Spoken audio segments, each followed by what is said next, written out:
This episode is brought to you by Peacock. The new Peacock original documentary, Matthew Perry, A Hollywood Tragedy, dives deep into the beloved actor's rise to fame and his tragic death. 5 people, including Perry's personal assistant, 2 medical doctors, and an alleged Hollywood drug dealer known as the Ketamine Queen, were charged with conspiracy to illegally provide Perry with the ketamine. Explore the details of the case in this heartbreaking special, streaming now only on Peacock.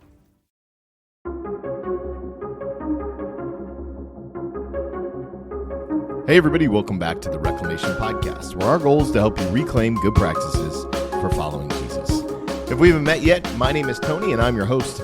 With over a decade in the local church, I care deeply and passionately about helping you connect with Jesus in practical ways. And ladies and gentlemen, today is week 4 of the relationship series, the last week, and with me is none other than... me. Oh, that was aggressive today. I like it. Yes, my beautiful wife, Karen Miltenberger, back. Karen, take us through the 4 weeks that we've kind of covered in the relationship series. So week 1, we talked about disciplines. Week 2, we did trust. Week 3, we talked about sex. And this week, we are going to talk about commitment. Now, commitment is really interesting because commitment kind of parlays with all of the other weeks. Commitment is part of the process. It's where the rubber meets the road. So we're going to jump into that. And if this conversation is helpful for you, do me a favor, hit that subscribe button wherever you listen to podcasts and share this episode with a friend. Maybe somebody who needs a little commitment reminder. That's always a good person to share this episode with. Okay, let's jump into the meat of today's message. Karen, would you share the scripture for us? Yes, we are coming from 2 Timothy 4, 6 through 8. For I am already being poured out like a drink offering, and the time for my departure is near. I have fought the good fight. I have finished the race. I have kept the faith. Now there is in store for me the crown of righteousness, which the Lord, the righteous judge, will reward to me on that day, and not only to me, but also to all who have longed for his appearing. Now, what I love about this scripture is kind of twofold. First, I love that it starts out with this vision of a drink offering, because a drink offering is intentional and it's kind of pouring ourselves out. Paul is writing this letter to Timothy, the gentleman who he's discipled, the man he calls his spiritual son of the faith. And he's talking about their relationship. He's saying, hey, my time is coming. Your time is just beginning. I have fought the good fight. I've kept the faith. And I finished the race. Now, the race imagery is so important because when we think about commitment in our marriage, we have to have a finish line in store. So what we don't want to do is we don't want to just be walking around the world with no vision on where we're going or how we're going to get there. So when we think about the finish line in our marriage, that's really where commitment comes into play. So let's talk specifically about commitment. Commitment is built on disciplines, right? Disciplines are the stepping stone of commitment. Commitment is a long-term vision for what you want and the steps that you need to take to get there. Now, Karen, what is it that I always say about disciplines? You say if you are not dedicated to your disciplines, you will be destroyed by your distractions. And what does that mean to you? Let's kind of ask that, because people have heard me say this for a long time, but how does this kind of show itself in your life? That if I'm not dedicated to some of the things that I say I'm going to do, like working out or eating well or things within our marriage, like some of those things we discussed that first week with, prayer and our sex life and things like that, then if I'm not focused on those things, then I will be very much distracted by junk food and my phone and all of the fun things. Yeah, that's right. So when we think about commitment, what we're thinking about is a long-term vision. And when we think about disciplines, it's the stepping stones for commitment. So what I want to encourage us to kind of think about is one, go back and revisit your disciplines. And then two, think about the vision, right? If you do your disciplines, where are they going to take you? Now, let me also say this. I firmly believe that most couples that I talk to in marriage counseling, they don't fall in and out of love. They fall in and out of commitment. And it's a commitment to the disciplines of being married. It's not to the actual marriage itself. So what ends up happening is couples stop talking. They stop being intentional with their physical intimacy. They stop praying together. And then all of a sudden, somewhere along the way, you go from being lovers and partners to roommates and business associates. Now, Karen, you and I went through a season like that after Shiloh was born. I'm wondering if you could kind of recap with everyone what happened. Oh, it was so long ago now.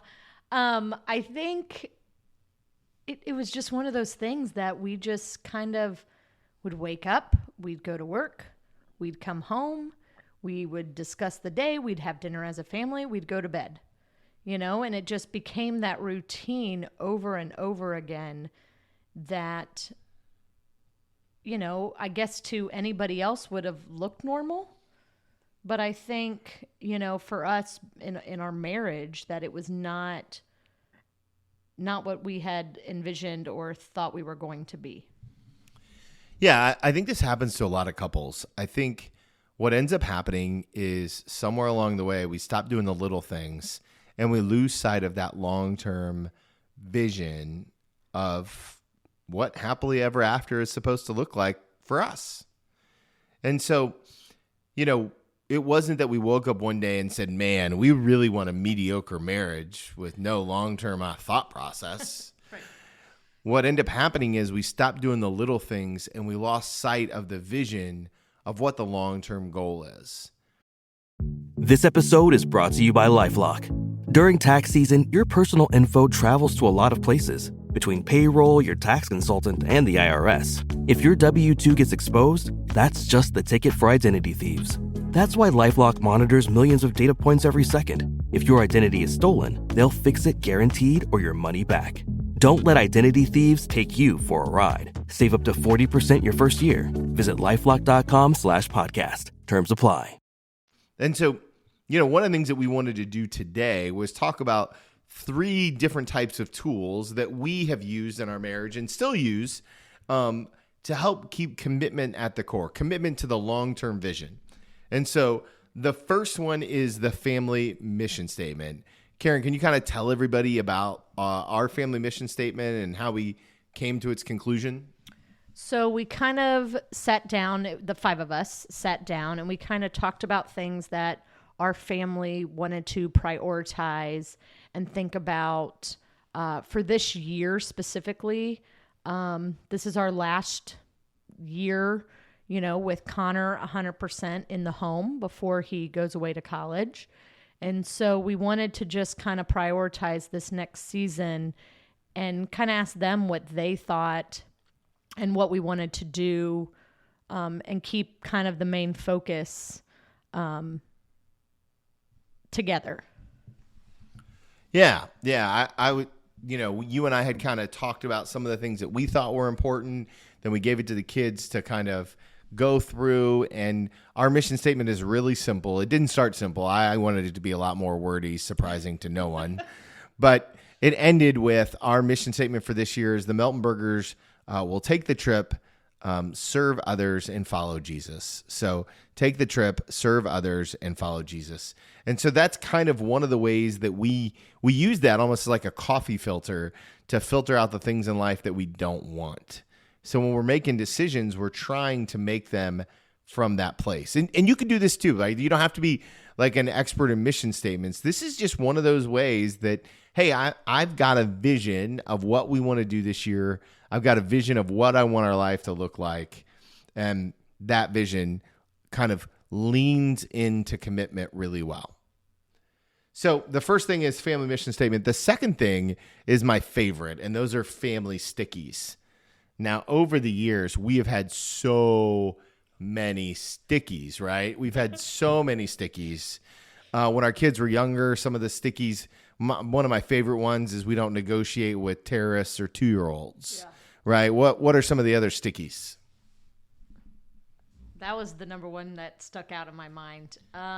Just be nice. I think you said that for a solid 5 years. Yeah, and my kids still say it. Just be nice. Safety first. What did you say? Yeah, be safe, make smart decisions. The sun never sets on safety. That's a good one. The sun never sets on safety. We stole that one from the United States Air Force. We are adventurers and explorers. We try new things. Yep. We said that one for years. Here's what stickies do, and whatever they are, right? Stickies are rally cries for your family. Stickies are rally cries for your family.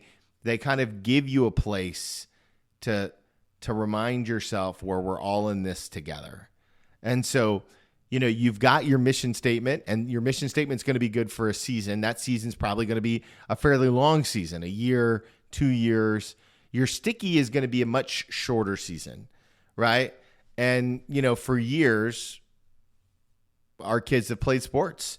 And so one of the stickies for us is like, hey, we work hard, play hard, right? Like we're grinders, these kind of family identities. So, okay, first one, family mission statement. Second one, family stickies. The third one is just for your marriage. The third one is a long-term vision for your marriage. And I'm going to share this one because it's really born out of my heart. For Karen and I, our long-term vision of our marriage is to have a little bit of property on a lake with a wraparound porch and rocking chairs where her and I in our 90s are holding hands as the sun sets, and there are generations of our families playing in the yard. There are people laughing, someone's grilling out, everybody's yelling. And we have a vision that our family will have a space and place together. Now, whether or not that actually happens, it's not nearly as important as the thought that we have it. We know where we're going. When you think about that vision, what do you think about, babe? I love it. I love the fact that we get to grow old together and watch our families. I think that for me is what it boils. Like, I don't care where that is, Is the property and the lake important? Yes. But not, it's fun. Sorry, I meant to say it's not important. But, like what is important to me in that is that we are together with our family.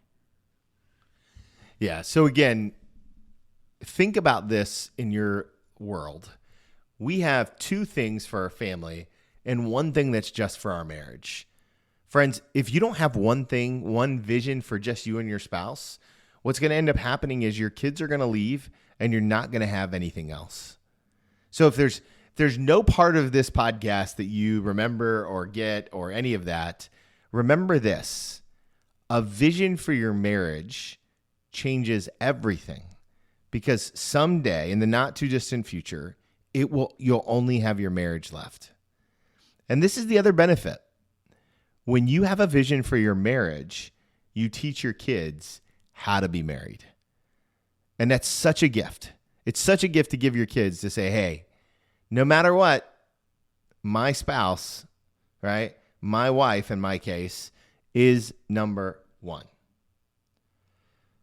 Any closing thoughts from you, babe?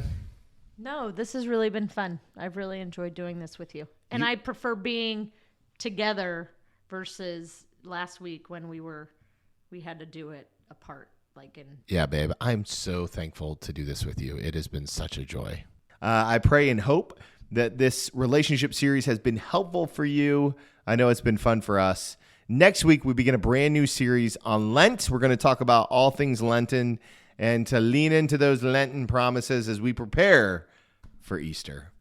As always, I'm so thankful to be on this journey with each and every one of you. Do us a favor, hit that subscribe button wherever you listen to podcasts. Leave a rating or review on iTunes or Spotify. And remember that the highest compliment you can give us, share this episode. Tag us on socials. Tag Karen. Tell her how great she did at Karen Milt. on Instagram, at Karen Melt. I'll put it in the show notes. Thankful for you guys.